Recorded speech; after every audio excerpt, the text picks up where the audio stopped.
Thank you all for being here this evening to honor Greg Crowder and to recognize the winners of the annual Greg Crowder Memorial Photojournalism Award.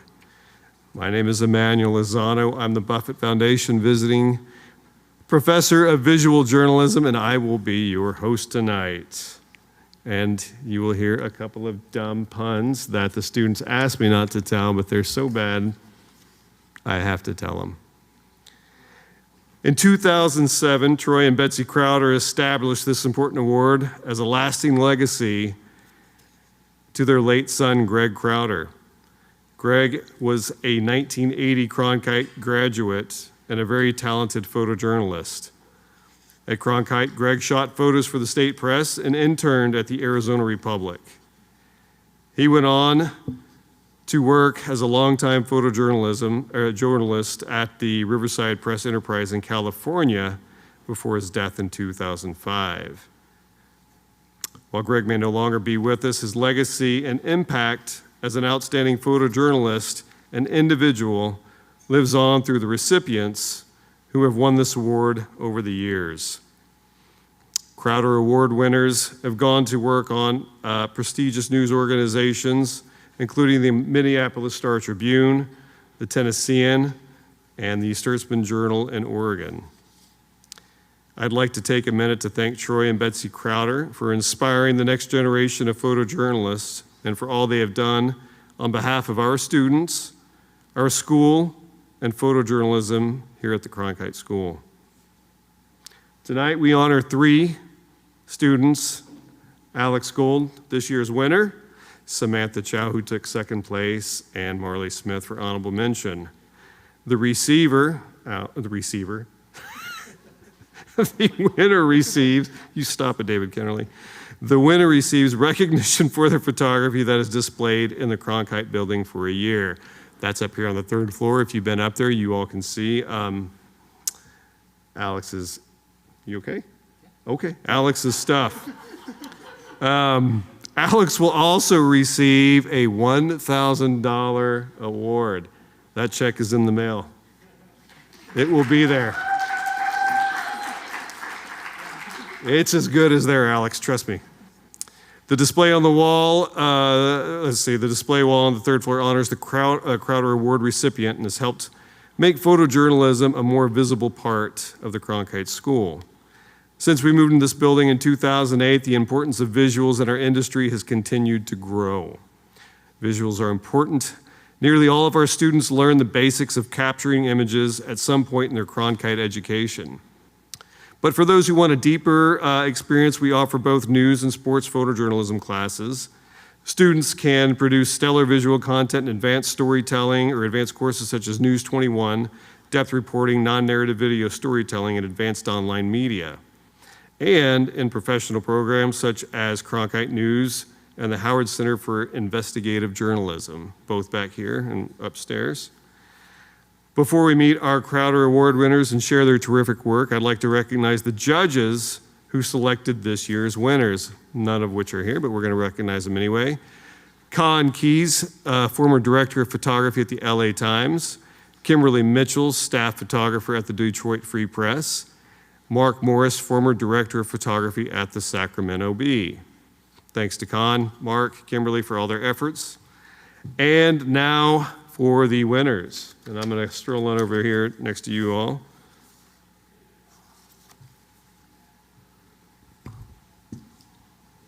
My microphone here. And I need the thing here. Sorry, you all. We had this, everything was worked out today up until, how long ago? We were going to work from this last time, and then we just changed it a short time ago. So getting some time to get used to it here. See if this thing works.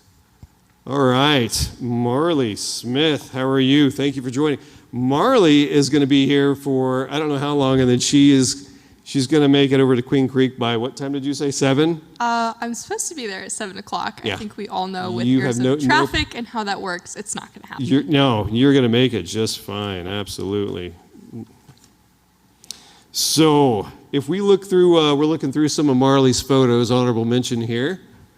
We're going to talk about a few of them here, but these were the images that were submitted, and for the award, I think it has to be 1 year's work, right? Yep. From like April 1 to April 1. It's April 15th to April 15th, which always felt like such a weird date for me. But yeah, April 15. All right. Now, one thing I noticed right here, I don't want to go too far. Oh, let's not do that. One thing I noticed was, did you all notice there was quite a few rodeo pictures? Not something that I see much when we're looking at portfolios. David, I don't know about you, but I don't see a ton of that type of work, but there you have it. Is this something that you're passionate about, something that you stumbled upon? Yeah, so before I say that, I just would like to say what an honor it is to be on stage with these two incredible people.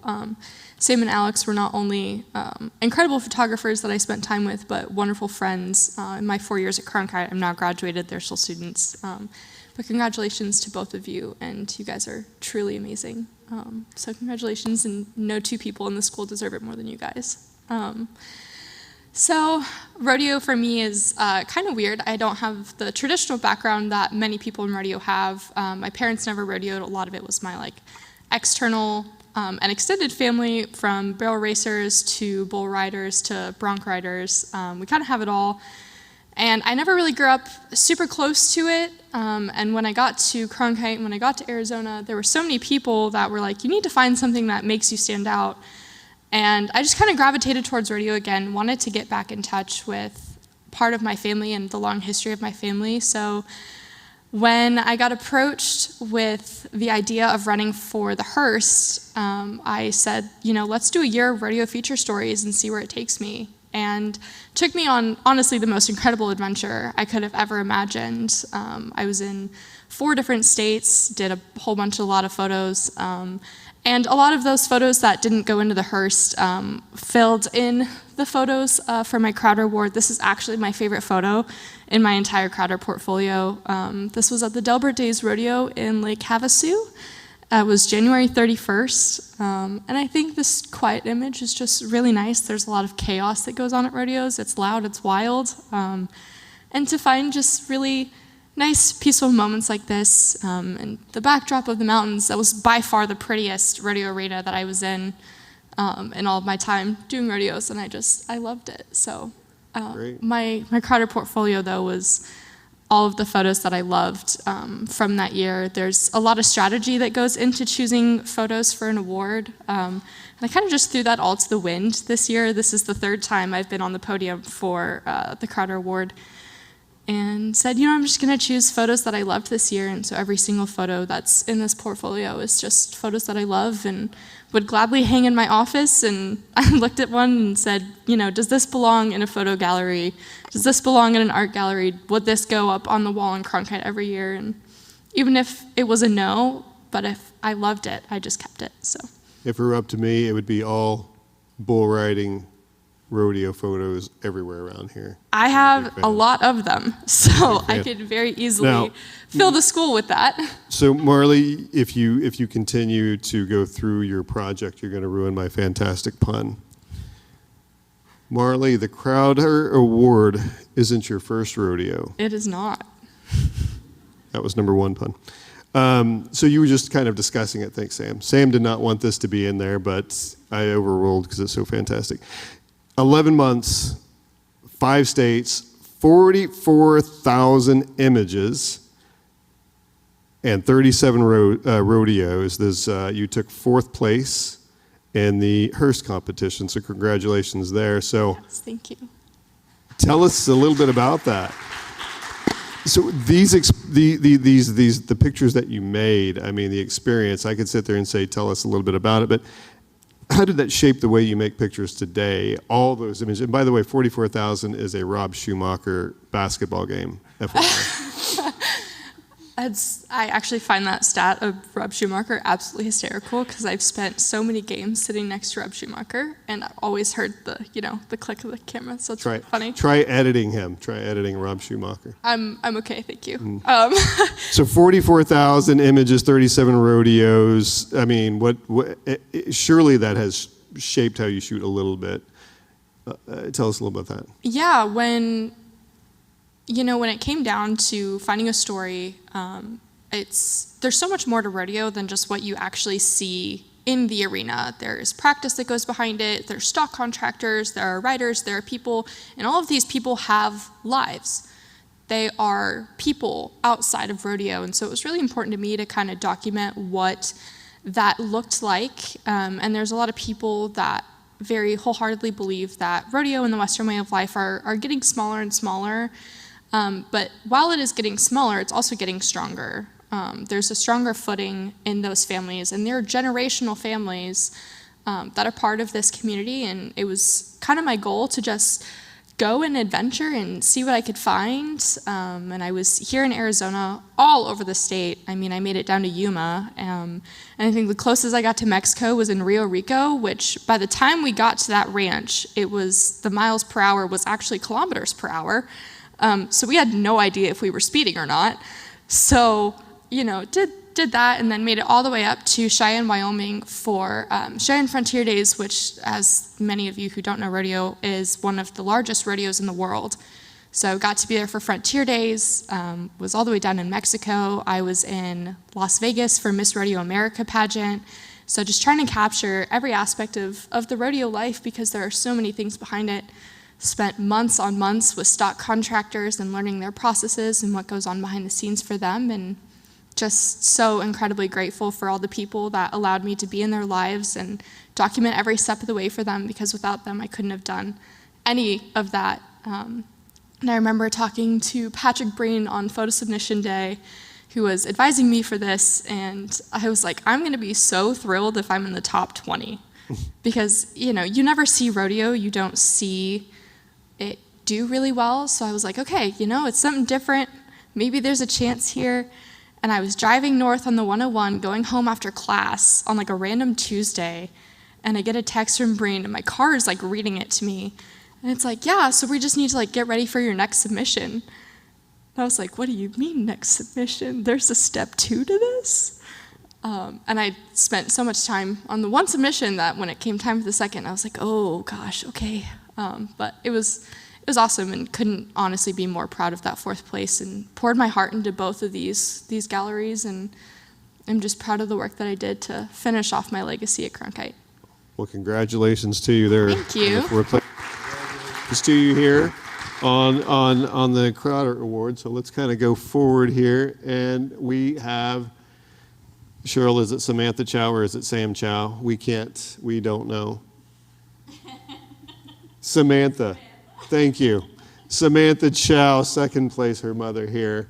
I am not going to we'll go through these pictures here and take a look here, but here's what I do want to read about Samantha Chow. ASU Media Relations and Strategic Communication, Phoenix Magazine, Cronkite News, Arizona Highways, the Arizona Republic, and she's a drone pilot certified. Those are all the places that she's worked, has been an intern, is working, and that resume right alone is just incredible. So that's pretty fantastic. And Sam, can you tell us some of the differences and similarities from one place to another? We were talking the other day, and you're like, the Arizona Republic was fantastic because it helped me become a faster, quicker in editing and whatnot. So what were some of the differences in those places? Yeah, so I definitely think that the Arizona Republic was one of the most valuable internships that I did, mainly because it was full-time and I had never done daily news like that before. And because I was shooting so much and had to turn over photos a lot quicker than when I worked for Phoenix Magazine or Arizona Highways Magazine, I had to become a lot more selective of what photos I was choosing. I learned how to become quicker, tagging photos while out on assignment, writing my captions kind of before and while I was there. So I definitely think that one helped me become a stronger photographer. But my other internships like Phoenix Magazine and Arizona Highways Magazine helped me kind of find more pretty pictures, how to make a photo beautiful for a magazine, as opposed to, not that your photos aren't supposed to be beautiful for newspaper, but it's a different type of shooting. And then I've also done internships with some public relations. I did one, my very first one was Mesa Public Schools Communications and Engagement. And it was very different because the people I'm photographing are all different ages, you know, from the shy preschooler to the librarian that's worked there for 40 years, just learning how to make different people feel comfortable with you having this camera in their face. Yeah, yeah. Meister, were you recording when she said, where's Meister? I don't know if he's listening. Up there. Were you recording that when she said it was the most valuable? So Samantha was in Cronkite News this past semester, where we worked together along with, you know, Alex. Unfortunately, I missed Marlee. If you know Sam, she's got 100 different story ideas in her head. Just always, constantly, I've got this idea. Hey, I want to talk to you about this idea. Hey, I got this story. Hey, I want to do this. Hey, I want to do that. Just ridiculous when some people are going, I don't even have one. But she came, and it was early. It was early semester last, when was it, spring, about the paper mache. And she told me about this story, and I'm like, holy cow, this sounds incredible. This sounds fantastic. And she's done the research, and she did everything, and the pre-reporting. And we even looked online one time to try and find out what it looked like inside this place and what things she needed. And can you tell us a little bit about this project you did, this paper mache project that you did last semester, and how you approached that? Yeah, so it actually ended up being like one of my favorite things I've ever photographed. And it'd come from, I think it was International Holocaust Remembrance Day. And so we had gone to the Arizona Historical Jewish Society, and in time passing, like it was kind of just a mess story when we went there. And in time passing, I was talking to the director there, and he was telling me about this 92-year-old man, a way of remembering his father's Jewish ancestry. He makes what he calls life masks. And so he does life masks, as he put it, of Holocaust survivors, liberators, and righteous Gentiles. And so he takes the same material that you would put if someone were to break their arm, and it's that same casting material, and he lays it on people's faces to mold it and preserve their face and story forever. And when he had told me that, I was like, oh, I want to photograph this. And during my research, I had found that other people had written stories, but no one had done a photo story.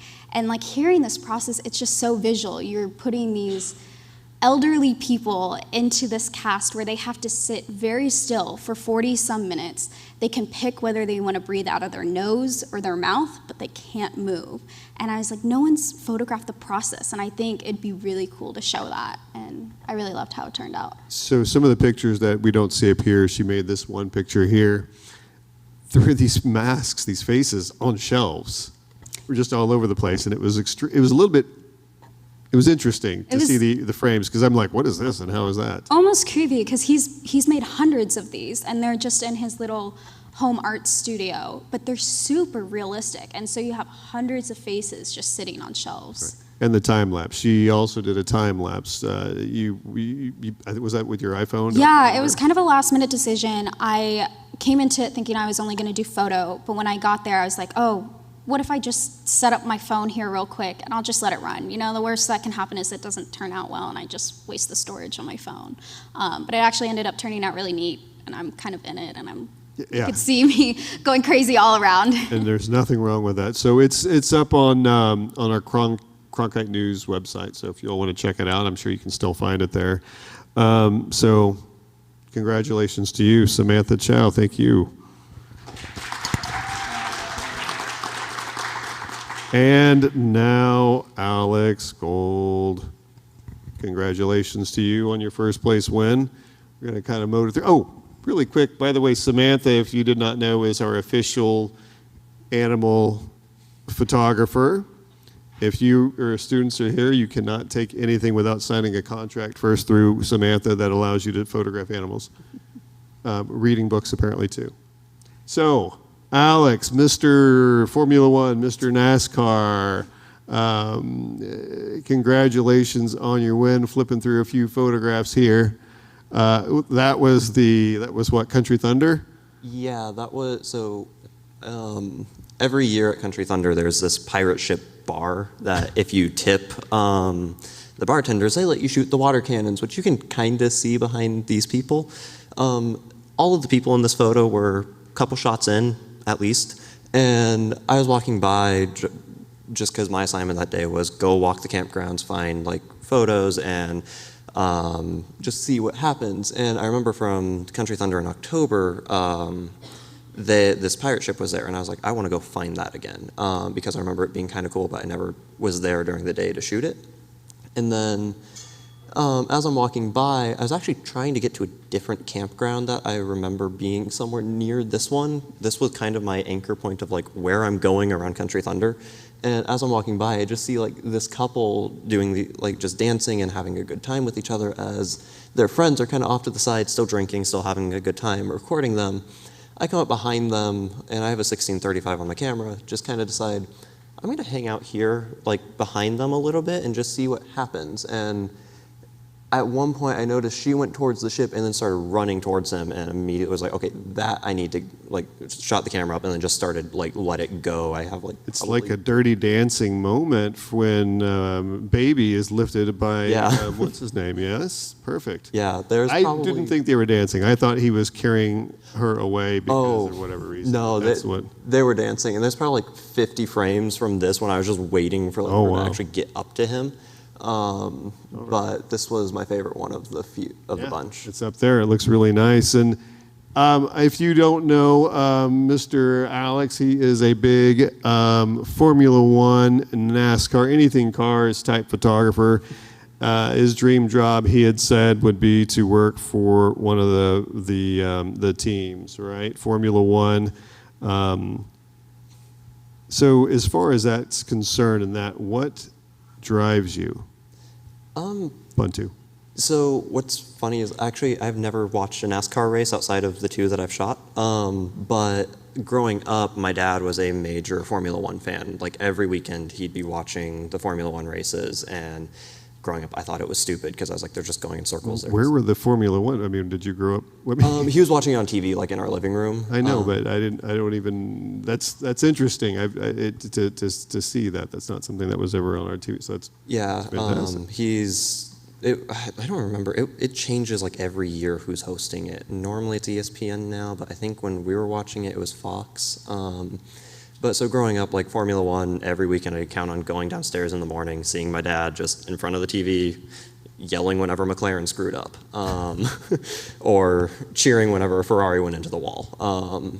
And so last year, I was kind of, actually around the same time last year, I was kind of getting into a slump of like not really knowing if I wanted to keep doing this, not really knowing if like I was enjoying my job anymore. And I was with the state press at the time, and I asked our editor-in-chief, like, hey, just for fun, can I apply for a NASCAR credential? Just go see what it's like, because motorsport's something that I'm interested in. We have a family friend who works on his car that I've spent some time with, and it's always been fun shooting that, but I've never gotten to shoot like an actual race. I didn't realize this was the championship race. I've never shot a race before last year. Applied for the credential, and then as soon as someone mentioned to me it was a championship, I was like, oh yeah, there's no way I'm getting that credential. 2 days after I said that, get the email from NASCAR, like, oh yeah, you have to join this Zoom meeting, otherwise you won't be allowed on track with your camera, but like you have a credential. And so I went to this, and this year the championship 4 was between Kyle Larson, Chase Elliott, and 2 other guys whose names I forget. They were not super close to the pit boxes. Because they qualified poorly. But Kyle Larson, he had pit box number 1 because he took qualifying. And so get to NASCAR, don't know what I'm doing. Everyone's just like, why did you choose a championship race to be your first time ever doing this? So I just joked it was my trial by fire. And ended up with a few different photos from this. This was probably the best to show not just a car going around a track. I mean, there's only a few images you can make at NASCAR, and especially at PIR. It's so wide, so big, so loud. Very loud. But I guess the first time it can be fun for you all. Yeah. And I was there this weekend, and still a blast. I know, we felt the traffic. I live in the West Valley. Yeah. So you shoot a little bit of everything, though, Alex. I mean, you were at Cronkite News. You interned at the Arizona Republic. Meister, are you letting him go? Is he off? Can he go now? Have you extended him a 5th time? Yeah, Alex, he's just so fantastic and so reliable that Michael Meister, who I keep referring to at the Arizona Republic, keeps extending his internship, and so that's something, because I've seen your work and it's fantastic. You said something in a meeting the other day. You said motorsports and politics are my bread and butter. Can you elaborate? I mean, it sounds, when you're motorsports, gearhead, and then it's like this politics. Yeah, so motorsports purely because of, like, I think of my dad every time I'm at, like, watching a race or doing a race, and I actually go to his house fairly often to watch races with him, because it's just kind of like, not to get super deep into it, but when my parents divorced, I didn't get to spend a whole lot of time with my dad, and so now I'm trying to make up for that before, after college, I go wherever the wind ended up taking me. And so motorsports is always just sentimental to me, and it's something that it's Formula One's the only sport I actually understand, like, to the point that I can tell someone, like, what the rules are and what the regulations are. Whereas politics, I don't know if I just have a weird disposition to wanting to be in the middle of the chaos and also in the middle of the most boring things in the world, because politics, you either are at a protest and constantly, like, going through, like, trying to keep your head on a swivel, like, what are the police doing, what are the protesters doing, how is the event unfolding, and where are the pockets of action that you should be covering, and where are the people that you might want to stay away from if you want to not get hurt. Or you go to a political rally, like, when was the last Trump rally? It was a couple weeks ago? I think it was just, not too long ago. Where they had the press completely confined into the press pen. We weren't allowed to go into the crowd at all. And so it's just trying to find the interesting photos in there that I really enjoyed. At one point, I went under the press riser because I didn't want to try and fight one of the broadcast news people to let me back up on it. Mm-hmm. And there was just this small little opening that I stuck my lens through and started shooting. And it was right when, like, Abe Hamadeh came on stage. Fun story about this photo, Abe Hamadeh ended up taking the photo and putting it on his Twitter as a campaign photo, so we had to deal with that. But it was just one of those, like, trying to find those photos that no one else is really getting, and that's where and that's my love for politics that's definitely hard to do, and kind of an interesting segue, because that's what David Kennerly did, his entire career as far as on the politics side. So congratulations again on your first place. Samantha, Marlee, thank you very much. Now I'm going to open it up to questions for these three. If you have questions, there's a microphone right up here. You can come up and ask. If you don't have questions, I actually don't think they would mind, because they're so nervous, and it's like, do we want to answer anything? And then somebody's got to get to Queen Creek. But I would love to hear some questions for one of them, two of them, all of them. Anybody? We've got one person. Oh, he's just getting up to go to the bathroom. That's the wrong time. I promise we're really nice people. If you guys ask us questions, we will answer them. Nothing? Anything? No? You guys, thank you so much. Congratulations again. Get off to Queen Creek. Congratulations.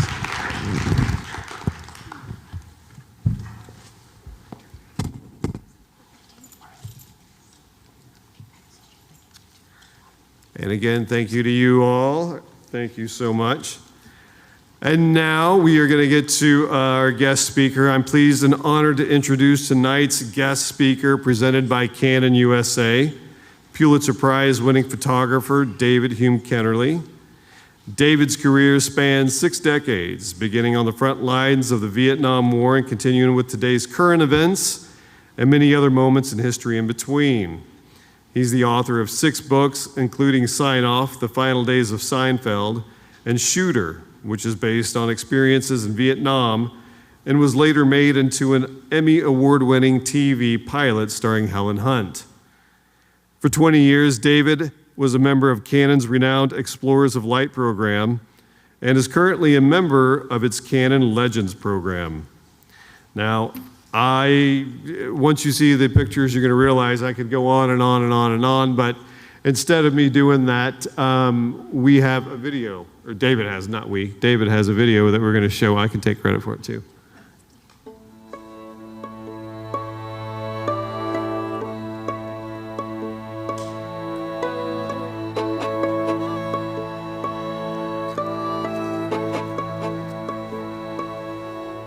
For more than 50 years, David Hume Kennerly has documented history with his camera. His singular perspective and relentless determination have helped Kennerly create unforgettable images of the powerful and the powerless alike. The David Hume Kennerly Archive is unparalleled for its depth and breadth.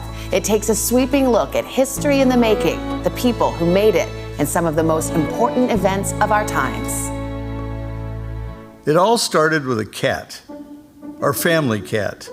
I took a picture of her when I was 10 years old. That early photo got me excited about the idea of capturing what was going on around me. I was always dreaming about being somewhere other than where I was at the moment.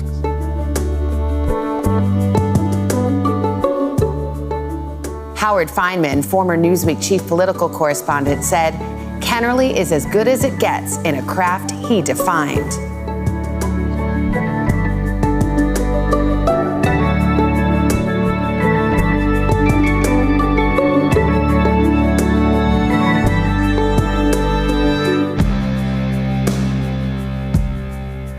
I was in Saigon when I got a telex from UPI headquarters. Kennerly has won the Pulitzer-Prize for photography, then in typical wire service fashion added, "Need soonest comment." Vietnam was the biggest story of my generation. I felt an obligation to document the story that was killing so many of us. Every frame I took in Vietnam went straight to my heart. Now, I'm proud to be a photographer, and I'm fortunate to be one who went into war and came out alive. When I got back from Vietnam, Watergate was the big story. I took a picture of Gerald R. Ford that ended up on the cover of Time after Nixon picked him to replace Vice President Agnew, who had resigned. That led directly to me becoming the chief White House photographer.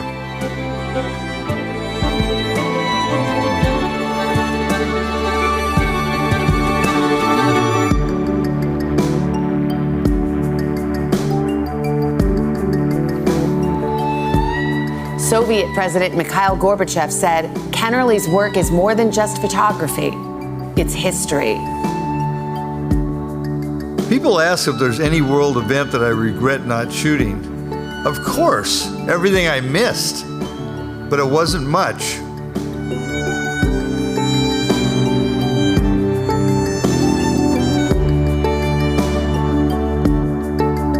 Every photographer, no matter what they do, provide a service, and that is to give insight into who we are and what makes us tick. You will find those secrets in the photographs. Ansel Adams said, "Kennerly sets forth a positive testimony that photography as a language can speak truth."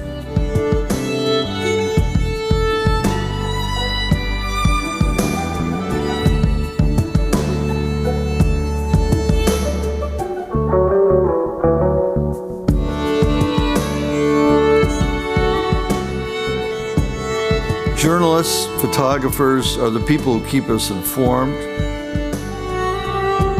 We're the truth tellers. My job is to show people what they don't want to see, and it's how they find out what's real.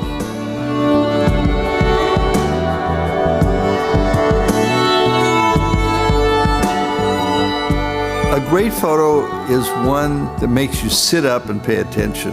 There are certain pictures that you see that just never go out of your mind. I'm going to keep shooting until the day I die.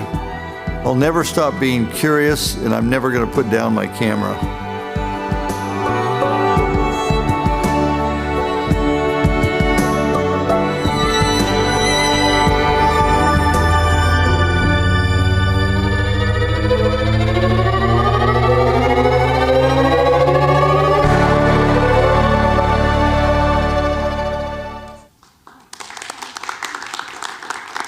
Just before I bring up David here, I wanted to say something. I've been hanging out with him all day long. I'm sorry? I'm going to bring you up when no.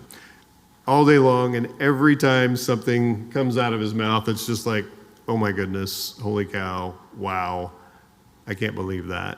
So I hope that you all get a kick out as much as I've been hanging out with him today. So David Kennerly. Thank you, Mark. Hi, everybody. David does presentation, David concludes presentation. That's it, right? It's great to be here.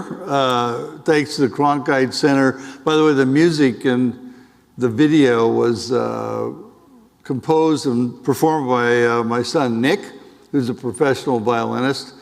You can find him at Nick Kennerly on Instagram. Follow him. We had a good day. We got a chance to talk to students. Walter Cronkite was a very good friend of mine, wrote a blurb for the book I didn't include for the Shooter book, and really one of the great journalists of all time. He was a UPI World War II correspondent, and really couldn't have been a more lovely fellow. And I thought, I mean, I've been showing pictures today, but I think I would give you a little tour of where I started. And I haven't ended yet. I'm still out there shooting away. And I'm gonna have to look at this from here because we had a little anomaly with the pictures. Yeah, that works. All right, this is good. So that's my point of view from where I was shooting at the Capitol Dome, looking down at the casket of my old boss, Gerald R. Ford, who was lying in state in the U.S. Capitol. And it was a long way from that view to growing up in Roseburg, Oregon, and living in Oakland for a while. And to show you that the pictures really didn't run through the Kennerly family. This is a photo that my dad took of me when I was 3 years old. I was talking today to students about cropping. This could have used a lot. I'm not sure if he was taking a picture of the window or me. And you saw that photo of my three sisters, two of whom have passed on. The cat, 1957, so it had the stamp on there. I would never have known it. This is the earliest picture I could find that I took. And I don't know if you had 4-H here. This is really kind of a, Roseburg/rural community, but this was in 1956. And I found this and I thought it was just worth looking at because in this list of things, safety habits to protect me and others, I handle all guns as if loaded. I needed to improve. And so I don't know what that meant, but fortunately I never shot anybody. First card, press card, 1962-63, Roseburg High School. And this is the first photograph of mine that was ever published. And this picture did a lot to make me want to become a photographer. I took it with a 4x5 speed graphic. I was a sports writer for the paper, but I'd always had photography on my mind. But when I had a picture published, I could see the work out there. It really rang my bell. I mean, and from that moment on, I thought, this is really where I want to go. And in 1964, my parents, this is sort of like the Roseburg hillbillies. It was my mother, me up on the left, and my dad decided to move up into a suburb of Portland, to West Lynn, and there we are. And my sisters hated the idea of leaving Roseburg, and I think I was probably in that car a day ahead of time, so I wouldn't miss the trip. The one thing I can't figure out is how did we all get in that old Lancer car? In West Lynn, early selfie, 1965. This is the kind of stuff I was doing, a lot of sports. I mean, I think sports is where most of us started in the business. And the periphery of every story. It was like not just what's on the field. And a good example was the car picture of changing the tires. Chris Clancy was a high school classmate, and she came to my talk up in Portland, Oregon the other night. I told her that hairdo should be in the Smithsonian. She actually thought it was funny, thank God. This is her on the right, but these are the kind of things I was doing for the high school newspaper. My buddy Dennis Keller. And historically speaking, this is actually an important photograph. It's one of the early, first ever pictures of Dick Fosbury doing the Fosbury flop. And so this photograph was taken in 1965. Dick was a student in Medford, Oregon. This style of high jumping, which you all have seen, started right here. He was the first person to do it. And in this case, he placed second in this tournament. He drove 6.3 3/4. He won the gold medal, Olympic gold medal in 1968 and jumped 7 feet 4 inches. But more important, he really established a style that is what everybody's doing to this day. And I did show this. The school that I went to came in, where was it? Roseburg, there we go, like 4th, and all these other schools were so much better. But I was taking pictures, not running. And Bob Clark was one of my classmates at Westland High. This is not a great photograph, but it's a really important picture for me. Bob was one of 4 Westland classmates who died in Vietnam, and all before I got over there. And he and the others were part of the reason I wanted to go to Vietnam. As the class photographer, I was the high school newspaper photographer, the annual photographer. In a way, I carried on the idea of the class of 65 and their leading edge of the baby boomers. But Bob is one of the reasons I went to Vietnam. In the press pass, early press pass, is 1966, you can see it's personally signed by the mayor. This is an official document. This really did get you behind police lines. And you can see who the old timers are. And Ron Bennett up in the back, and I was 19 years old in this picture. And Ron, I think was like a year older than me. And I got this job because Ron was going off to 6 months active duty in the Air Force. And I was given his job on a temporary basis. And the minute he got back, I was supposed to be let go. The publisher called me into the office and said, when Ron got back from his training, and said, I want you to be here full time, and he offered me a full-time job. I told his son about it many years later. His son is Phil Knight, who went on to make shoes, I think. Mark Hatfield, the governor of Oregon, back when Republicans could be moderate to liberal, and Hatfield was a great human. This kind of story I really hated was photographing society events, but I was mentioning today, every assignment you do, you've got to give it everything you've got. This is much more pleasant. Miss Oregon contestants, car crashes, shootouts. I had a close call with getting shot this night. A bullet came very near to where I was and hit the cop car right above my head. Fires, which is a staple of news photography. Forest fire looks like a volcano. This is out in Central Oregon. And I particularly like photographing the people who are doing the work. And this is a good example of a young, tired firefighter. This picture of a burned deer really set a lot of emotions free. They made a poster of the photograph, and it became very well known in Oregon, like an anti-fire poster. Kareem Abdul-Jabbar, at that time Lou Alcindor, playing University of Oregon in Eugene. Lou Piniella, who went on to be a New York Yankee and manage the Chicago Cubs. Joe Louis, probably the most famous boxer until Muhammad Ali came along. Rodeo. I know the rodeo was the most fun thing to shoot there is. And this is back when people didn't wear helmets and vests and they got killed. So this is a Pendleton roundup and a flying cowboy from above. The Rolling Stones' first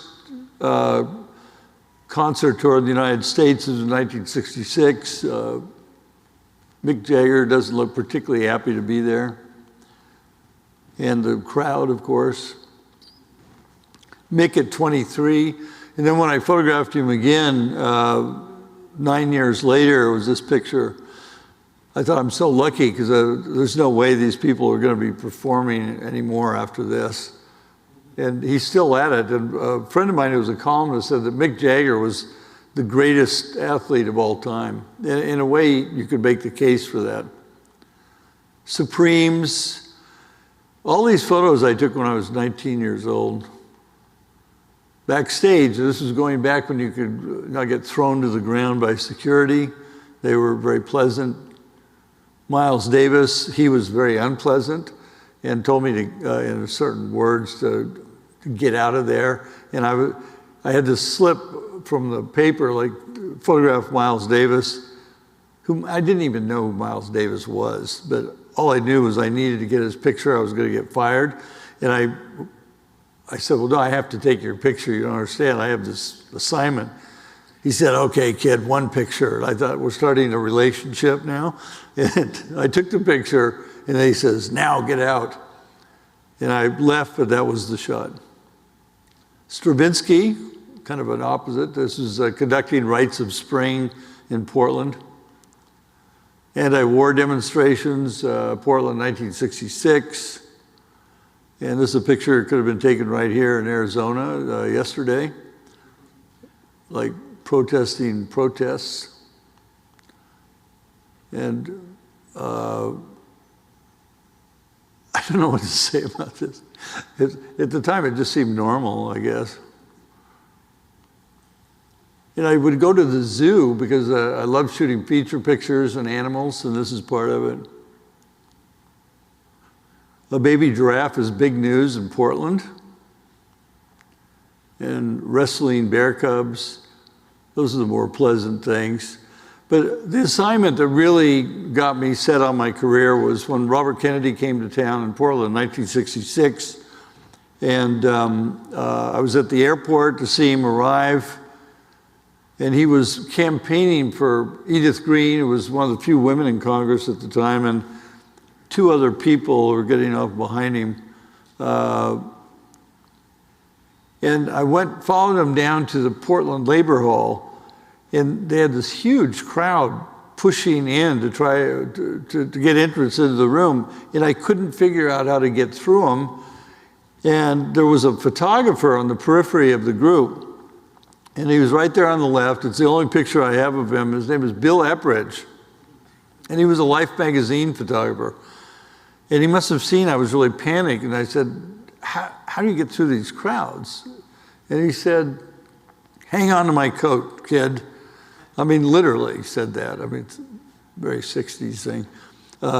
And so I got in there, and this is me on the right, and Kennedy, he put me up in the spot on the stage. He said, this is where you're going to get a good picture, and that's your angle. And this is the picture I took of Robert Kennedy that to this day has been one of my favorites. And later that night, and these are all pictures then taken at the airport as he's ready to take off. That night, when he was leaving, he got up on the plane, but then so did Bill Epridge, followed him up and got on the plane. The door closed and it took off into the night. And it was an epiphany for me. It was like probably the most important thing that ever happened in my career. I wanted to be on that airplane. I wanted to see where Robert Kennedy was going and others like him. And that night set the course of my career. 2 years later, this is me on the right. The Kennedys are arriving in Tucson for a swing through Arizona. And this is another picture of him. This one might have actually been in Phoenix. He came here and he was in Tucson and Window Rock at a Navajo reservation. But I got on the plane and I was able to get in close, and that was really important for me, like to get pictures of people like up close and personal. And at the Biltmore Hotel giving a talk. And this very pensive photo, this very haunting picture was taken that same night. Robert Kennedy came to LA, and this was during the campaign. He had lost the Oregon primary, and he was coming to campaign in the California primary, which he won. This is campaigning in Watts. I was upstairs in his hotel and got this picture of him just before he went down to announce victory in the California primary. This is the last photograph of Robert Kennedy alive. And he went off of the podium into the back and was shot in the kitchen. And Ron Bennett, who was in that other photograph with me, was back there with him and would have won a Pulitzer-Prize for his work. But that was the same year that Eddie Adams won for the Saigon execution picture. I did, however, get a photograph of Ethel in the back of the ambulance. And this was a shocking night. Not only did it change history in the United States, but someone I'd met, and I didn't know that well, but I'd spent time with him, I'd talked to him, was killed. And it was very upsetting on every level to me. I was 21 at this point. This is Bill Berry, his bodyguard. He was the only guy protecting him. And obviously it didn't work. Jacqueline Onassis came out to be with the family. This photograph was in Arizona. And 2 days before he was shot, he appeared also at the Ambassador at another room. But this photograph's never been published. It'll end up in my big book at some point. And the Kennedys invited me to come to the 50th remembrance of Robert Kennedy at Arlington. And there's a picture I did of Ethel Kennedy. Ansel said, which you can probably read, you don't make a photograph just with a camera. You bring to the act of photography all the pictures you've seen, the books you've read, the music you've heard, and the people you've loved. Ansel and I were very close friends after I met him, and I had nothing to do with his kind of photography, but he liked me. And I recommended to Time that they do a cover story on Ansel. And the hook for it was his big show at the Museum of Modern Art in New York. This is the first and last time a photographer's ever been on the cover of Time. And I was honored to have taken it, but it shows his personality. But what really showed his personality was this one. And he called it the cover that missed, that he had these glasses without lenses and poked his fingers through them. And this is the personality of Ansel Adams. And my archive is at the other university here. There are 3, right? 4? I don't know how many. Well, University of Arizona. My archive is at the Center for Creative Photography that was founded by Ansel Adams. They made the acquisition about 3 years ago. And I'm in the company of not only Ansel, but Edward Weston, Richard Avedon, Eugene Smith, and many, many others. And the good news is I'm close by here, so I can always come down and give you a talk. I did not take this photograph. This is the building of the U.S. Capitol. And what's hard to see, but all the people gathered below, that's the second inauguration of Abraham Lincoln, photographer unknown. But I put this in because of what happened after January 6th and how important this building is to us, that a lot of critics said that during the Civil War, the construction should stop on the U.S. Capitol. And Lincoln said, no, this is the symbol of our democracy. This is it has to continue. And no, I did not take this photograph of Abraham Lincoln, although sometimes I feel old enough, but this was a photo that Abe Lincoln, he told Matthew Brady, who took the picture, this photograph in my Cooper Union speech got me elected president. And even though they weren't literally publishing pictures in newspapers, and that didn't really happen for almost another 20 years, they would do lithographs, like really accurate drawings, and that's what would be published in the papers. And so this was the image that everybody knew of Abraham Lincoln. They used it on not only newspapers, but political flyers and all that. And it really does underscore the power of the image. And the next president who really understood that was Teddy Roosevelt, and then certainly JFK, and only 5 presidents have not been photographed. And the first was John Quincy Adams after he was out of office. One of the most thrilling assignments I ever had, this was the last one I had before I went to Vietnam, was the Ali Frazier fight. They were both undefeated world champions, and it was Madison Square Garden on March 8th, 1971. And I'll show you this little clip of the 15th round when Ali gets decked with a left hook. Bang. I show that because this is the photo I got. It'll give you some idea of how fast that was, and I was right on top of it. And it also ran on the front page of the New York Times, March 9th, 1971. That was my 24th birthday, and this was the last assignment for me before I went to Vietnam. Elliot Irwood, who's a fantastic photographer, took this at the same moment up in the stands. In the we have the little thingy here. Let's see, can I make that work? Yeah, there, that's me, right there.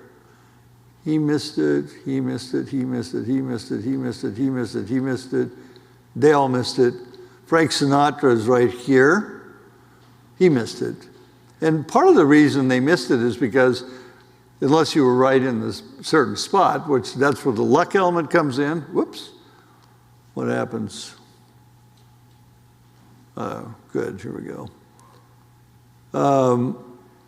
But that photograph was part of my Pulitzer-Prize portfolio. The next 2 months I just arrived in Vietnam. This is what I looked like at the time and how I was earning my $140 a week. These were Pulitzer pictures. They were from Cambodia and Vietnam, obviously, lone soldier, 101st Airborne soldier, a Vietnamese soldier at a LZ Lonely, it was called, protesting disabled veteran. And one of my favorite pictures is this one. It was taken very near a big firefight that was going on, and what it showed is that life would go on. It's a very upbeat, optimistic picture, like I am. This reflects how I see the world, really, even with all the stuff going on. And that was the Pulitzer 50 years ago this year. I got it. And I never thought I would, this is on my 2 months after my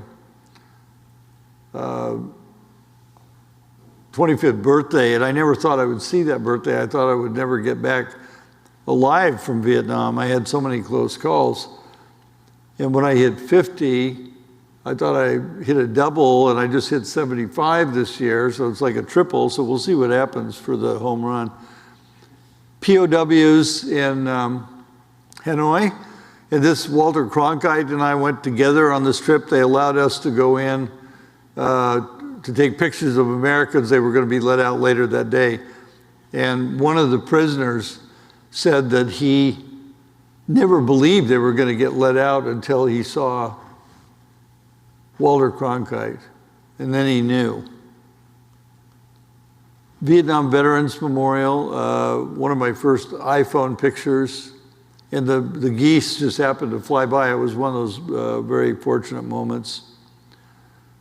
The only time I photographed LBJ was after he was out of office, is 1970 in Washington, D.C. He's at the unveiling of a Truman portrait at the National Portrait Gallery. Truman was the president when I was born.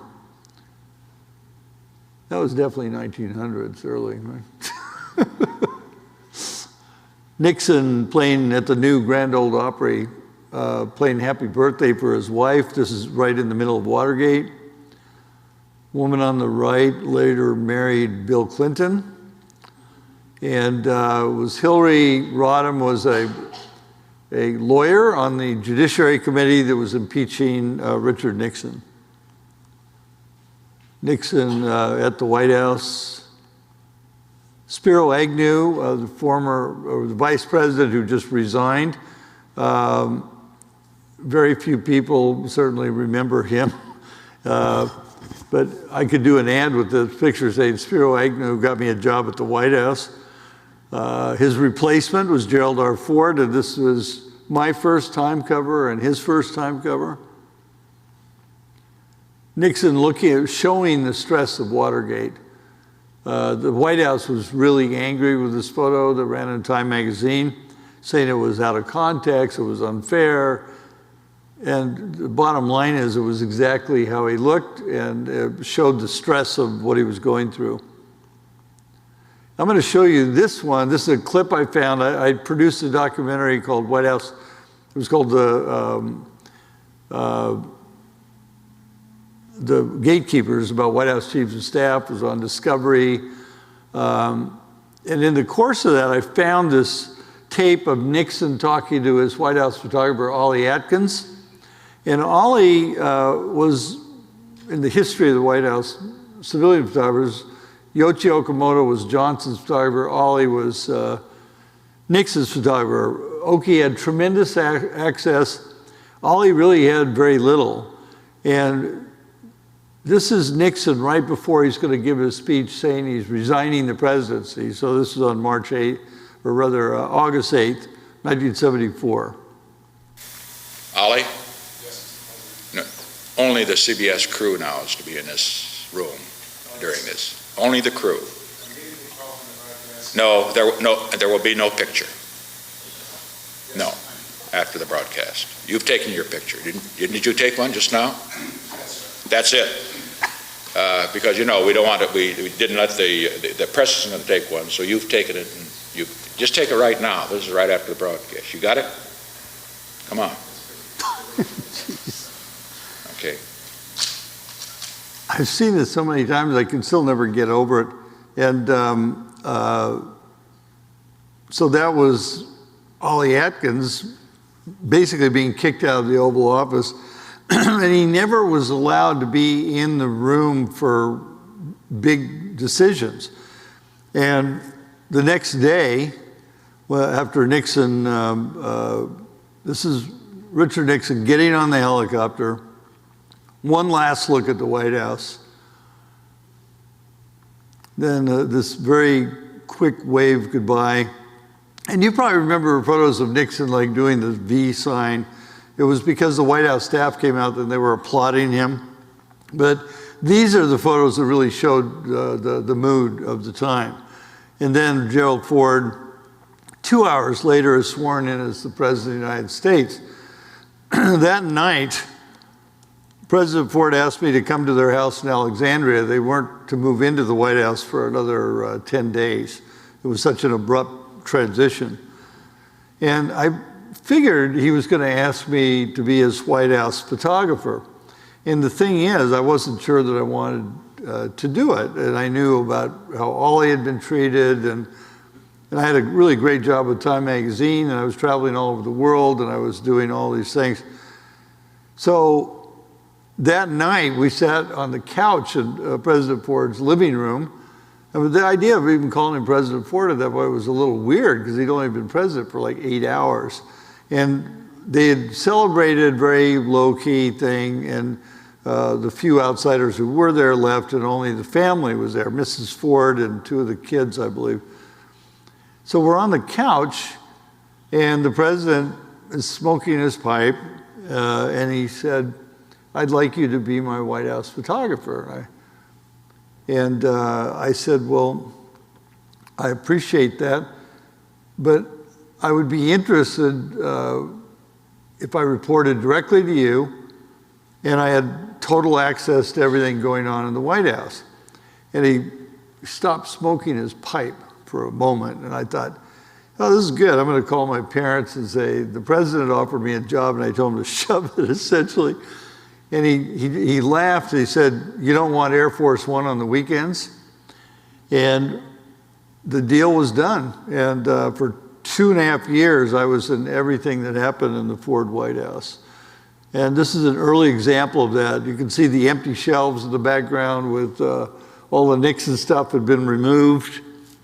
And a number of elements, this photo, one of which is, here's a guy who's comfortable in there. And it also shows my access. I'm right there with him alone in the office. And this very reflects my relationship with him very well. His one aide, Terry O'Donnell, on the left, 3 Secret Service agents behind him. But we had a terrific relationship with him and the whole family. Thurgood Marshall, about ready to swear the first African-American to be a cabinet officer in a Republican administration. And I think he might have only been the second overall. But this is a great moment. Bill Coleman was a wonderful guy. Both of these guys were civil rights heroes. The Queen visiting Mrs. Ford and the President at the White House. And they're laughing because Bob Hope was the entertainer making some off-color jokes that were really funny. My favorite picture of the Queen, taken in 1976. What's particularly significant about this is that showing this kind of humor celebrating the 200th anniversary of the Brits getting their ass kicked out of this country. And there she was, you had to love it. An early photo of Prince Charles, now King Charles. Alan Greenspan on the right, who was the economic advisor. I asked Alan about this picture many years later. He said, as usual, I had no idea what was going on. And Donald Rumsfeld next to Ford, and the guy putting the cigarette out on the ashtray on the president's desk is Dick Cheney, who looks really moderate these days for some reason. And this is why I did this job. This is in the room as the National Security Council, the president, makes a decision to pull out of Vietnam. And irony, of course, is every photographer's weapon. And this is under a portrait of Theodore Roosevelt, one of the most active presidents, Charge the Hill style. But this was an ultra top secret meeting. Around the table, it's the director of the CIA, Deputy Secretary of State, Kissinger, Secretary of State, the President, Secretary of Defense, his deputy, Nelson Rockefeller, the Vice President, and Chairman of the Joint Chiefs, and me. That's who was in the meeting. And a sad day was the Fords, after they conceded the election to Jimmy Carter. And rather than, I do have smiling pictures of them, but it wasn't, my work really is to capture reality and the way things were, and as painful as it was. And the Fords did not hire me to be a PR photographer. They hired me to show them the way they were, and I think this is a very good example of that. When Jimmy Carter came into the White House, it was at the beginning of the transition. President Ford reached over and said, I never really got to congratulate you. And this was that moment, and it's not like a close-up of these guys. And this was the first time Jimmy Carter had ever been in the White House. Ford showed Carter his private office. This is Ford's private assistant, looking at Carter like he just landed from Mars or something.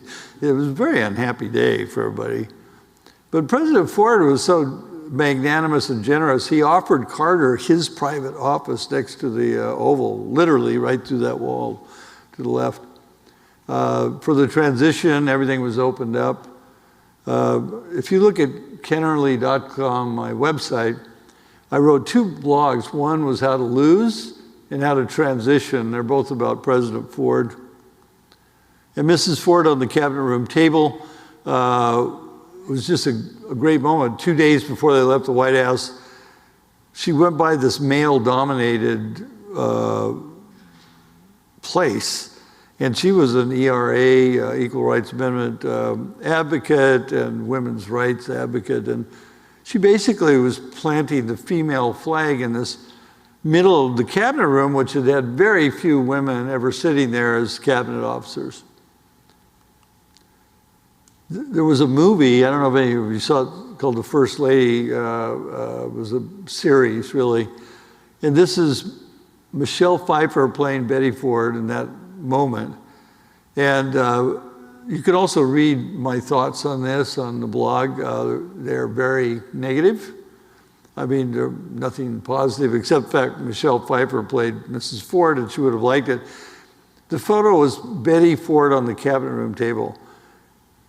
This is the Roosevelt room.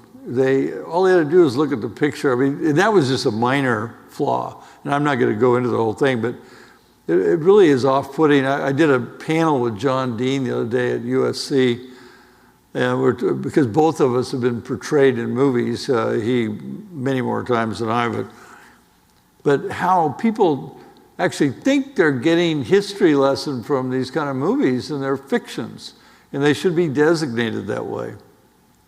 I have no opinion about this. And the ride up to the Hill, January 20th, Ford had been beaten by Carter. I later asked President Carter what they were talking about, because I did this with a remote camera fired by a Secret Service agent who told me that he didn't think the pictures were very good because neither one of them said anything to each other. I said, that sounds good, actually. And Carter said it was a very uncomfortable ride.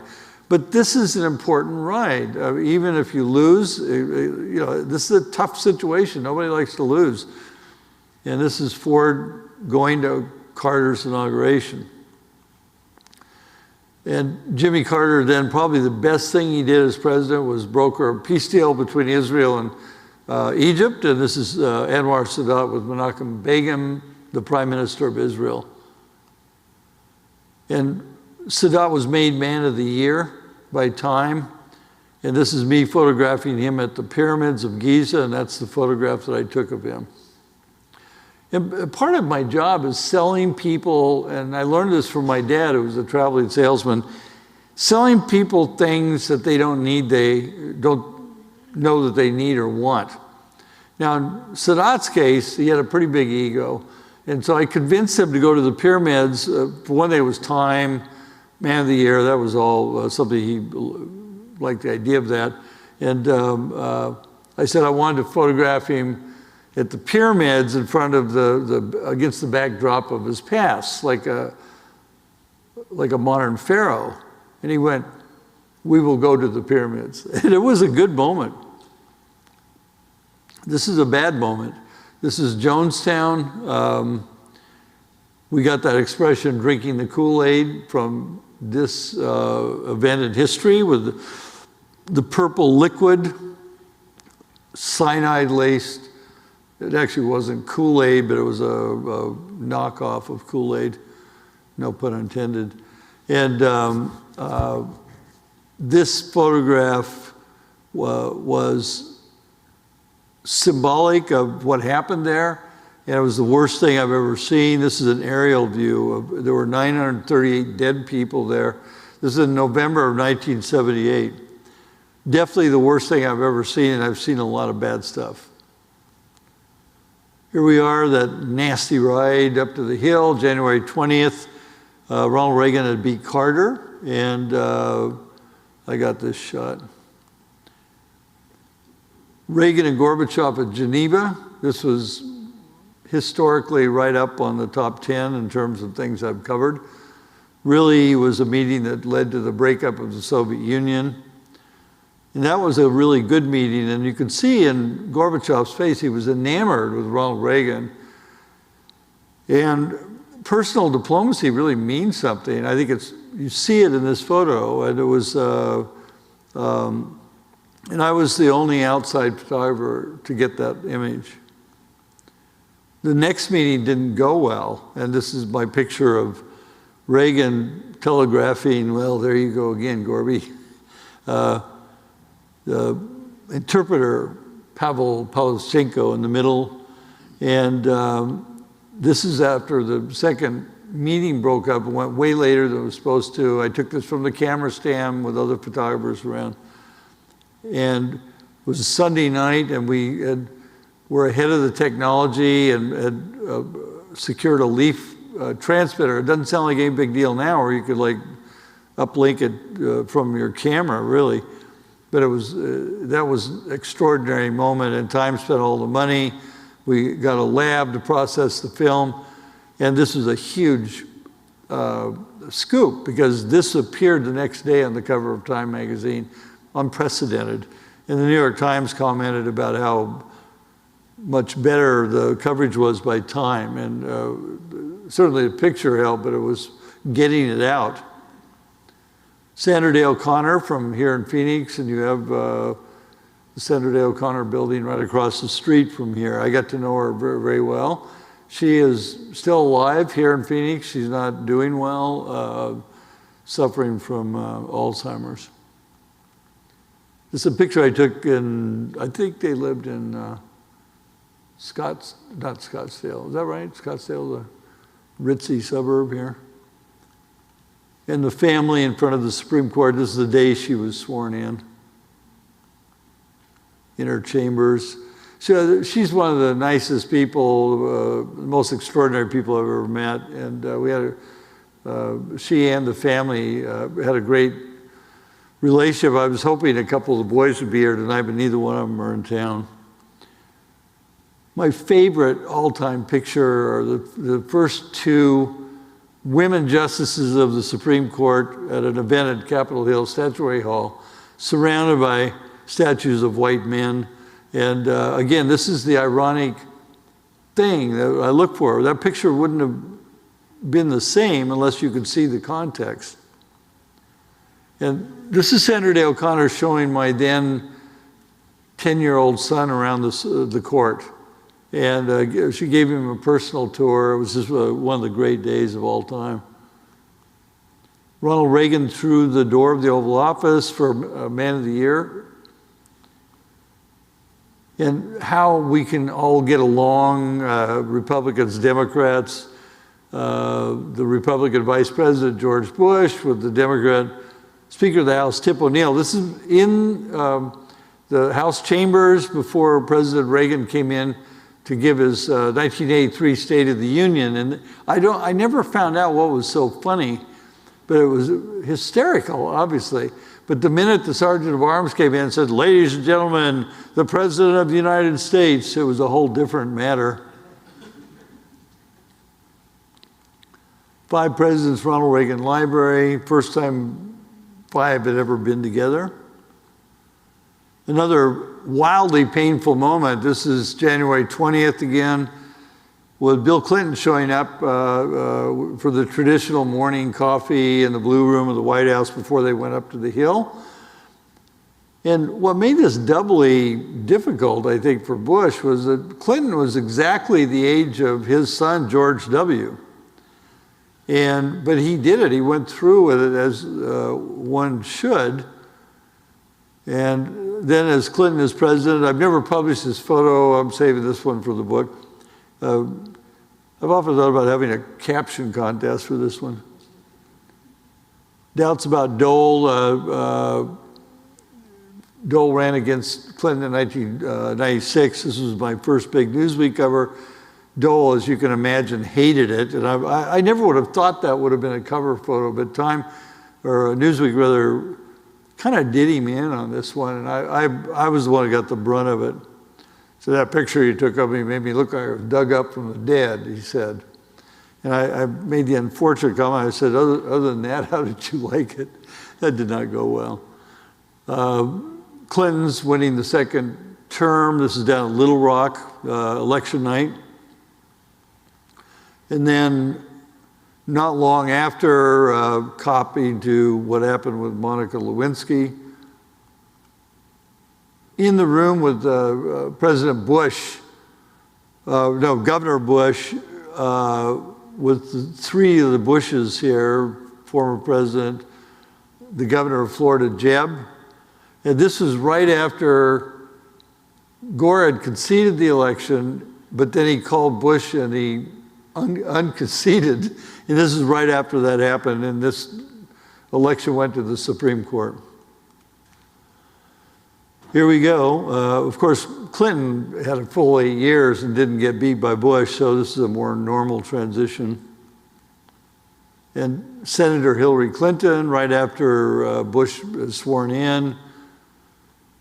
The Bushes, the only two father-son combo to be president since John Quincy Adams and John Adams. Meeting with Putin in Slovenia, where Bush said, I looked into his soul, saw a good man. And John McCain, upon hearing that, said, yeah, I looked into his soul. I saw 3 letters, KGB. It was a much funnier comment. 9/11, I was in DC right after the Pentagon was hit.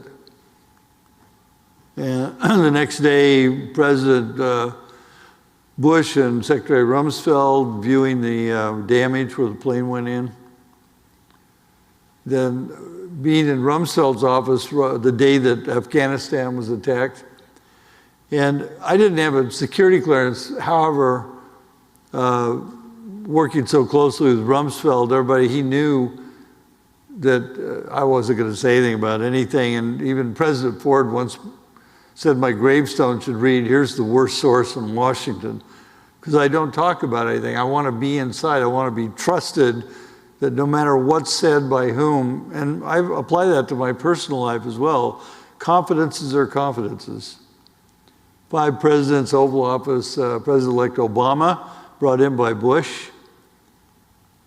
And I had no idea who this person was. This was 2 days before Obama was inaugurated. It was down at the Lincoln Memorial. And I was standing next to Denzel Washington, and I'm one of the official photographers for the whole Obama thing. And I asked Denzel, I said, who is that? I was impressed. And he looked at me like this.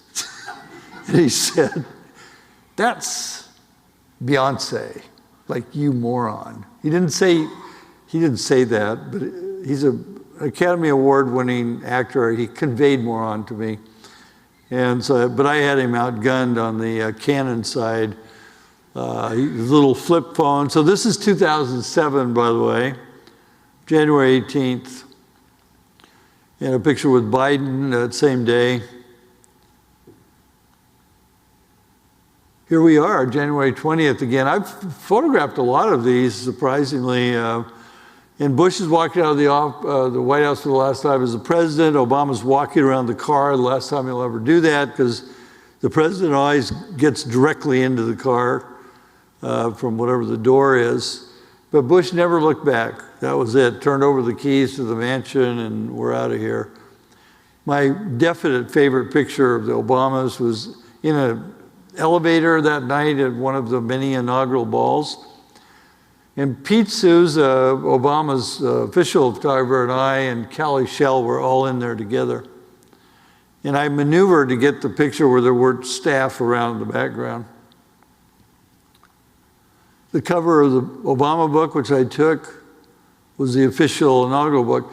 And it was kind of a nonpartisan thing for me and this group of photographers. We did 2 Clinton books and 2 Bush books of the inauguration. So it wasn't it had nothing to do with Republican or Democrat.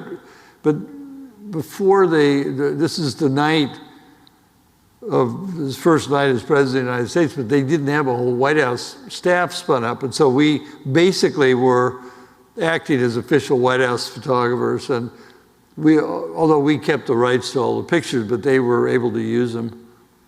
And I showed, this is like my Ali moment. This is the opening of the National African American Museum of History and Culture. Great moment.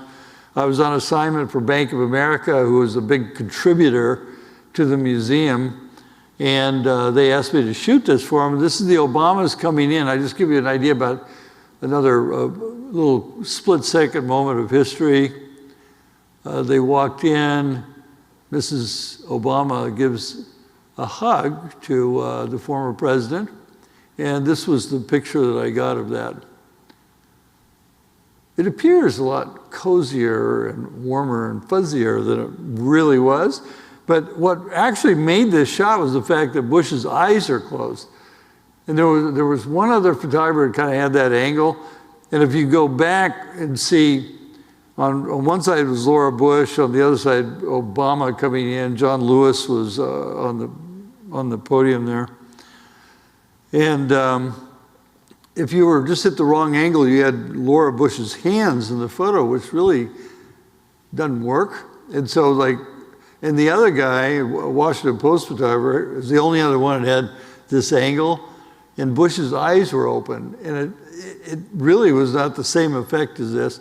I think this picture got like 700,000 or 800,000 likes on my Facebook page, which impressed my kids, who said, "Dad, you've got a viral photo." And I thought it was something, bad. It was like my first ever photo of Donald Trump. This was in 2015 after a Republican debate. And with Hillary, the day she got the news that Comey was, FBI Director Comey was reopening the email thing, to me, this is the day where she lost the election, although nobody knew it at that moment. The very jubilant election night. This is Trump and Mike Pence talking about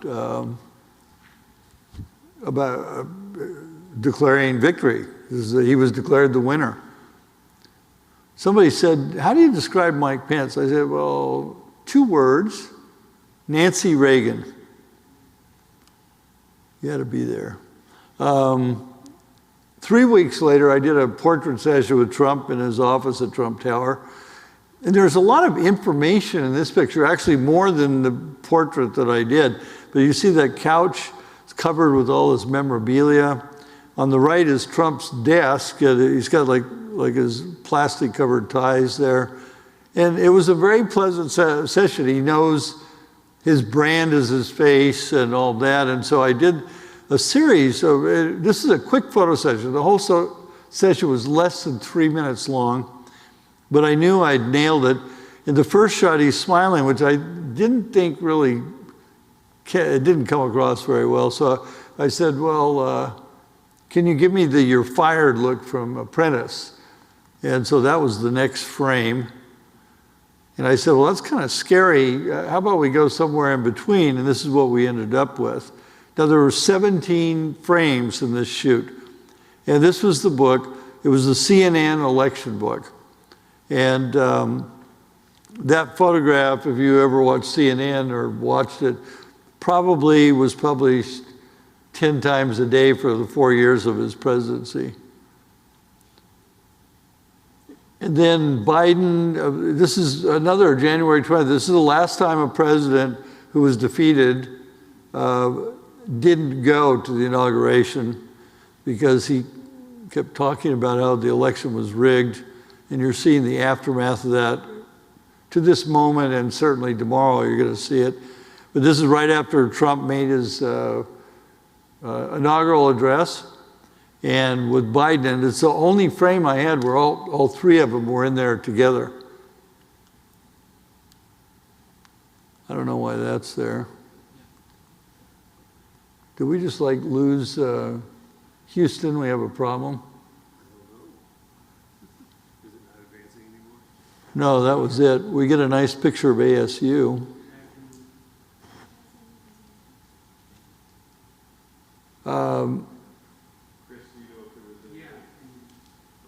The what?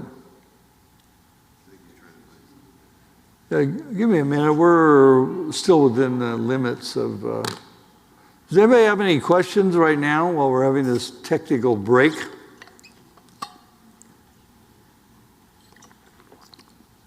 No? Yeah, oh, you have a mic here. Oh, wow. It's like Hello. uptown. That My mic name is was not Leah, meant for and on you. behalf of the Cronkite School and Dean Batts and all of us here, we're so happy to have you. In memory of Greg Crowder, what is one piece of either professional, personal advice that you would give anyone for their legacy? For students, staff, all of us here. That's a good question. Unfortunately, I don't know. So that would be so wrong. If you look through all these pictures, as you have, I think that my passion for history is what has come through. And I mean, I'm not like one of those people who like gives uplifting speeches all the time. I like showing pictures and talking about the history of it all, but we were discussing some of this today, and it's not like, how am I going to get a job in a difficult market? Because it was difficult even back then. But you have to have the passion for it, and you have to have an understanding of what you want to shoot. Well, it's like, there were sports photographers today, news photographers, and I said, even to be a good sports photographer, you've got to be able to do other things. And being educated is so important, where you really understand what you're looking at. The more you know about people and events, the better your pictures are going to be. And I remember a good example of that was Menachem Begin. I spent a couple of weeks with him in Israel, and there was a book about his time in the Irgun, which were the Jewish fighters going after the occupying British forces.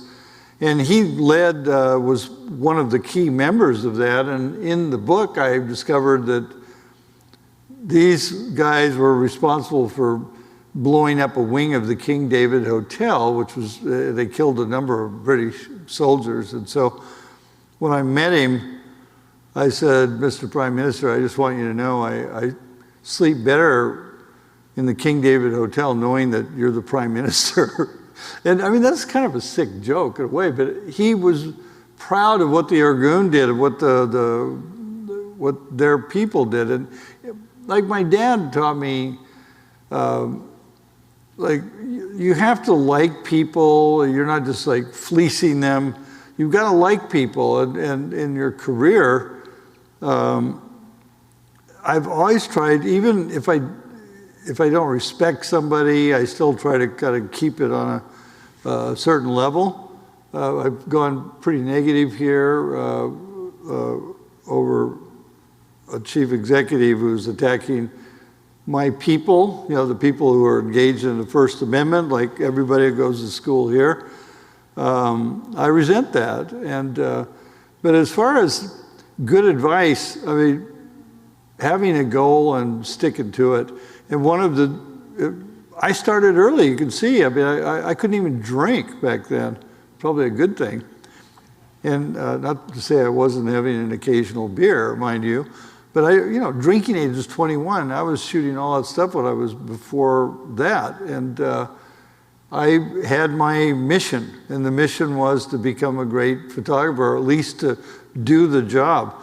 And I mean, that's the best thing I can say, because everybody's going to have a different lane they're going to go down. But if you don't care about what you're doing, or you're just doing it because it sounds like fun, I don't think you're going to get there.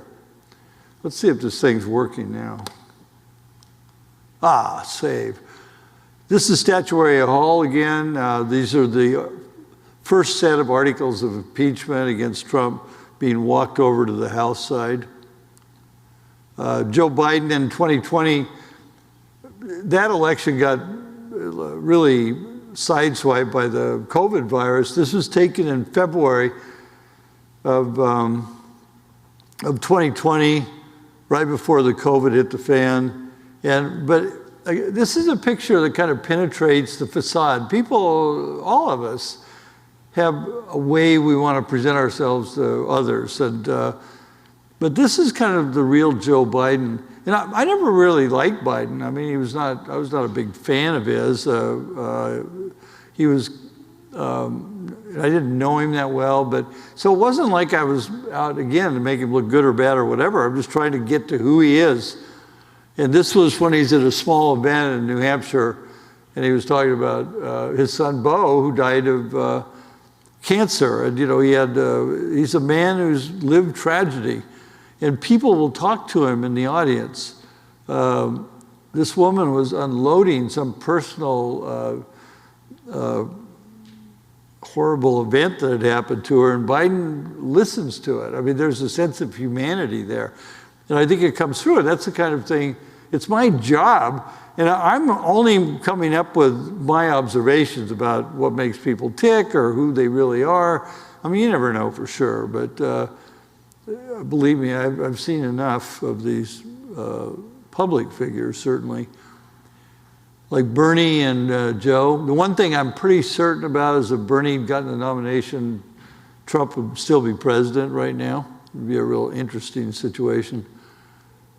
And Biden in the White House, when he prematurely, on July 4th of last year, said the COVID thing was over with. Not quite, but it's a good picture. This is sort of a typical photo of him. And this is Camp David with President Ford and this little girl playing Here's the Church and Here's the Steeple. Well, that little girl grew up to be Liz Cheney. And this is in the January 6th hearings. I was there for the first ones. And I've just known Liz really well for a long time. I'm still very close with her and the family. I mean, Cheney was not exactly a name I could mention on the west side of LA that much, or Rumsfeld, but now it's okay. And this is the day she was stripped of her House leadership role. She was number 3, and I was with her up there on the Hill, and then back at the House. I just had dinner with her and her parents and me. And Dick Cheney is a real proud dad. And then behind the scenes in her office at Capitol Hill, and going into the January 6th hearings, kind of a wide shot of all that. And I like this. This is at the Ronald Reagan Library recently, where she gave a great speech. And I'll just end it with a favorite picture, which has nothing to do with politics, but it's about making a big splash. Certainly something she has done. And this is in my native Oregon. We have a house very near where this is. And caught a good day of storm and all that. Queen Elizabeth, we already saw her. Riding off into the sunset with Ronald Reagan and Queen Elizabeth, that was it. Okay, and thank you to Canon. Thank you. Thanks to Canon for sponsoring this event. I've been using Canon since 1995. People always ask what kind of cameras I use. I'm using the new R5 mirrorless, which is sort of like God's gift to photography. I mean, once they finally got into the mirrorless world, I just am totally into their gear. This is how I make my living. I don't make my living endorsing Canon products by any means, but when I find something I really like, I'm happy to talk about it. And thanks again to the Cronkite people. Emmanuel, thank you for putting up with me today. Bad jokes, but I'm happy to have any more questions, and if not, I'll go have a beer somewhere. So we have a winner. You won a Pulitzer-Prize at 25 years old. What was it like to be so successful so young? You know, that's a good question to the degree that, I didn't know I'd been entered for the Pulitzer. I was probably one of the few people on the planet. The guy, my editor in New York, Larry DeSantis, every time a good picture of mine would come through the wires that he liked, he would always throw it into his desk. And at the end of the year, he entered those into the Pulitzer contest. In fact, I was up at Columbia, it's administered by Columbia University, and it was only like 6 or 7 years ago that I found out what exactly I won for. I mean, I did not know, because they never really said. I got the bulletin, and we thought it was a joke. We thought it was a bad prank by somebody. One of the reasons I have a healthy archive up at CCP is I've kept almost everything, and I kept all that telex traffic from that time. And so there's a whole thing. And Eddie Adams, by the way, who was the great photograph of the General Luan shooting that guy in Saigon, was a competitor. I was AP, he was UPI. It's like Macy's and Gimbals. And right before I left for Vietnam, he said, "I don't know why you're going over there. All the good pictures have been taken." I mean, thanks, Eddie. Yeah, easy for you to say. And so one of the cables that came through was, "I was wrong, congratulations." And it was very cool. But back to your question, so I was, at that point, the bureau chief for UPI Photos. My office was the UPI Bureau. The bottom floor was the Photo Bureau. The second floor was the News Bureau. And the floor above that was the News Bureau chief's apartment. Of mine was above that. That was 4 stories. And when the word came through and when it was verified, and it was shocking to me, because it wasn't like nowadays, it's like a corporate venture to get a Pulitzer. I mean, all the big papers, everybody is entering it, and they put a lot of time and energy, and they're like, in many ways, team Pulitzers, which I never liked that. I've always thought of like maybe 1 or 2 or 3 people who worked together on a story should get it, which that's another rant for later. But I was laying in my apartment in Saigon with like an overhead ceiling fan, wondering that question, like, what does this mean to me? I mean, it's, number one, it was not something I coveted. It would have been a cool thing, but it wasn't like, it's like winning this $2 billion lottery now or something. I mean, the odds are really long, in this case, probably less long. But, and I thought about that question, and the next day, literally the next day, and I don't normally just say things like that, but it was I found out on May 1st, on May 2nd, Dirk Halstead, who was my mentor, had been a UPI photographer, had been bureau chief for UPI, doing what I was doing there, showed up in Saigon. He was now working for Time magazine. And he said, congratulations, you won a Pulitzer. Where's the action? And so the action at that time was about 30 miles outside of northwest of Saigon, where the North Vietnamese had overrun a town, and they were surrounding another provincial capital. And so the highway up there was cut, but that's where the action was. And I said, well, it's up toward An Loc. Let's go. And so, so this really is going to answer your question. And so we piled in they were called the Caravel cars, the Caravel Hotel. They had all these like 56, 57 vintage Chevrolets, Fords, and with a driver. And if you were going not directly with a military obligation, you would get them, they'd drive you where you wanted to go. So we go up the road, me, Dirk, and Leon Daniel, who was a well-known war correspondent who'd been wounded in the Korean War as a Marine. And we saw a bunch of South Vietnamese troops fanned out on either side of the highway. So we stopped there to take pictures. Then we were standing there, and this bullet pings off of the pavement right by Leon's foot. And so we all get down, and all of a sudden, I was in the middle of the biggest firefight I'd ever been in the whole time I'd been in Vietnam, almost 2 years at that point. And that we were totally surrounded. It was an ambush, and the North Vietnamese regulars had surrounded us. So we're down there, and we told the car to take off. He takes off like a B-40 rocket, hits right behind him. And we're there with these guys. There were 2 American advisors there. And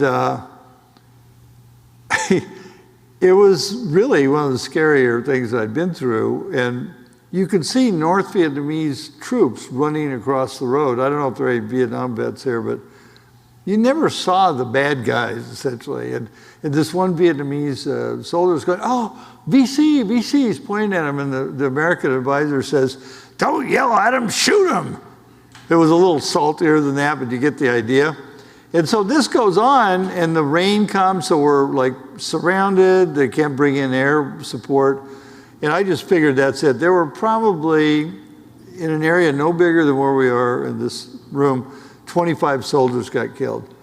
And we're thinking, oh my God. And Dirk at one point says, "Man, I can't wait to get back to the Melody Bar for a drink tonight." And so it was funny. It was like, here we are. And then the clouds cleared, and they called in some airstrikes. And apparently the North Vietnamese then pulled back. And then we heard this car coming down the road, and our driver came back to get us. And he got a big tip after that. But we got back to Saigon. That was the day after. So, and you know what? It's been the same for me. Not that dramatic, certainly, but what it meant was I'm not going to stop doing what I do. That's the short answer to your story. And to this day, to this moment, I'm still doing it. And it was a great thing. I mean, I got it, somebody picked it up for me, and now it's like a $10,000 prize or something. I think it was $1,000 back then, but it wasn't about the money. And the one thing it guarantees you is a free obit in the New York Times, I think. Yeah.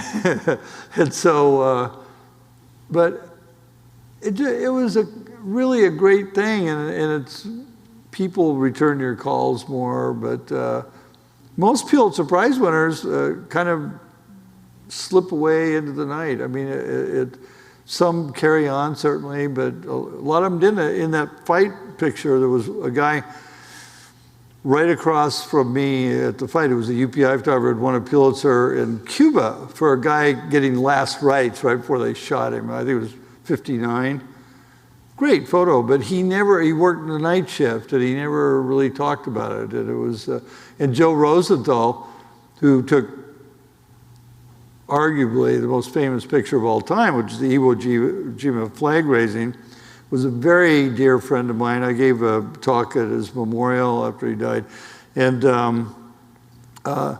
Joe was just one of the most modest people ever. And if you look back in his career, he took a dozen pictures that could have been Pulitzer Prizes, but that one was the standout. And it's the only one where Pulitzer was awarded the same year the photo was taken. It was in February of '45, and they awarded him that year the Pulitzer Prize. Very significant photo. It's the flip side of Eddie Adams' picture of the execution, and Nick Witt's picture of Kim Phuc running down the road after being napalmed. Nick and I are the last 2 Pulitzer Prize winning photographers left alive from the Vietnam War. We're very close friends. We live not too far apart in California. And Peter Arnett is the 3rd member, who's a writer who won a Pulitzer, still with us. And we get together all the time. But we're sort of the last of the good old days in that regard. Anyway, I'm still not quitting. Anybody else? Yes. What's your name? Mia, oh, hi. Mia Jones. So my question is this past summer I worked for CBS Photo in their photo department, and I remember working on the Daytime Emmys red carpet, and one of the photographers that was there taking photos, who was kind of mentoring me and showing me like a little bit about how to get around a red carpet, he looks at me and says, honestly, in this modern day time, it's more about how many followers you have on Instagram or social media. And I'm just curious, what your opinion is on that, because, we haven't had social media, especially as photographers, for so long to show up our platform. And, what's your opinion on that, saying that, sometimes there's photographers who have 15,000 photos who might not have as good photos as someone who only has 500. Or there's Pete Souza has over 3 million on Instagram. And he was Obama's photographer, good friend. And he got all his followers by trolling Donald Trump. Every time Trump would do something off center, which is like a daily event pretty much, he would put up a similar picture. I don't know what it means. I mean, what it means, I do know what it means. In his case, having that big following, and when he put his book out, his sales were very big. I'm on the platforms, modestly so. I think, I like Instagram because I'm an old person. I'm on Facebook. And because what I liked about it, just for me, not about how many followers you've got, that's a factor, but I never tried to just boost it, and however you do that. But to me, particularly Facebook at the time, it was like running my own little newspaper. I'm the editor, I'm the photographer, I'm writing the captions for it, and I'm putting out what I want. And if if people are saying nasty things, I just dump their ass right off of there. The unfriending button is my friend. And there are a lot of people I grew up with that I just say the really disgusting things. And I don't allow other people to put their own photos up there unless it's in a comment section, just because this is kind of my space to do it.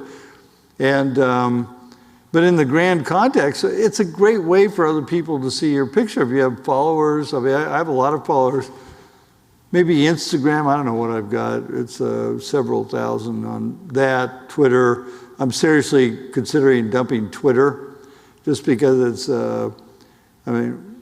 you have two angels on your shoulder, and on Twitter, they're both evil.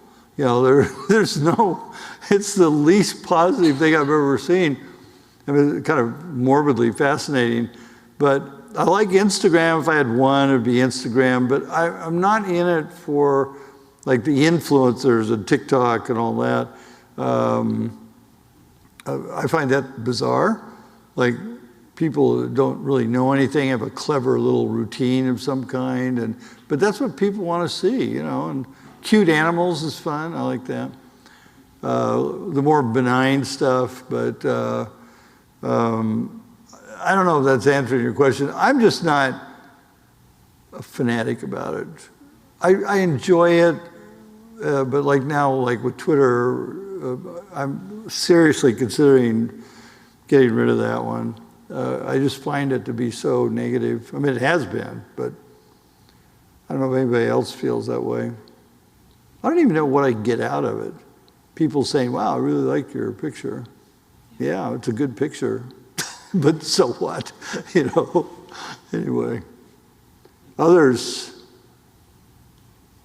Emmanuel, do you have some wickedly wisdom-ish thing to say? I don't have anything of Okay. wisdom to say. I'm not, TikTok is the best platform ever, and I learned everything that I know now from TikTok. I will tell you that. He can even speak Chinese now. Yeah, everything I've ever learned has come from TikTok these days. So there you go. Thank you very much. Yes, thank you, David.